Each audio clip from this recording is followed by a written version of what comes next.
ప్రజల మరి క్రైస్తవులకు ముఖ్యమైనది ఏంటంటే యెహోవా యందు భయభక్తులు కలిగి ఉన్న వారికి ఎన్నో మేలులు ఎన్నో ఆశీర్వాదాలు అనుగ్రహిస్తానని బైబిల్ వాక్యం సెలవిస్తుంది.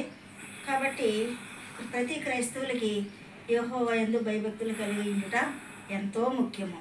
అలాగే ఆకాశ పక్షులు చూడండి, ఆకాశంలో ఎగిరినప్పుడు ఆ పక్షులకి 2 రెక్కలు ముఖ్యం.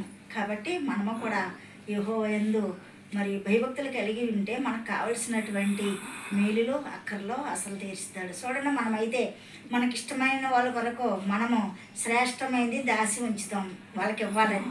ఎందుకు? వాళ్ళంటే మనకి ఇష్టం కాబట్టి. మన దేవుడు కూడా మనం ఇష్టంగా ఆయన యందు భయభక్తులు కలిగి ఉంటే శ్రేష్టమైనవి మనకిస్తాడు. అలాగే మరి ఆయన క్రీస్తు యేసు మహిమలో ప్రతి ఒక్క అవసరత తీరుస్తాడు. ఆయన మన కొరతలో, మన అక్కర్లో, అవసరతలో ఆయన నామంలో మనము భయభక్తులు కలిగి ఉన్నప్పుడు ఆయన నామంలో మనకు అనుగ్రహిస్తాడు. అందుకే ఆయనకి యెహోవా ఈరే అని పేరు. కాబట్టి మన దేవుడు మనకు కలిగి ఉన్నవన్నీ ఇస్తాడు. మనము భయము భక్తి కలిగి ఉన్నప్పుడు. చూడండి, కొంతమందికి భయం ఉంటుంది కానీ భక్తి ఉండదు, భక్తి ఉంటుంది కానీ భయం ఉండదు. కానీ 2 ఉండాలి, భయం ఉండాలా, భక్తి ఉండాలా. ఆ రీతిగా జీవించినప్పుడు నీ యొక్క అక్కర్లో అవసరాలు తీర్చే దేవుడు కాబట్టి ఆ రీతిగా ఈ లోకంలో మనము జీవిద్దామండి. ఆమేన్.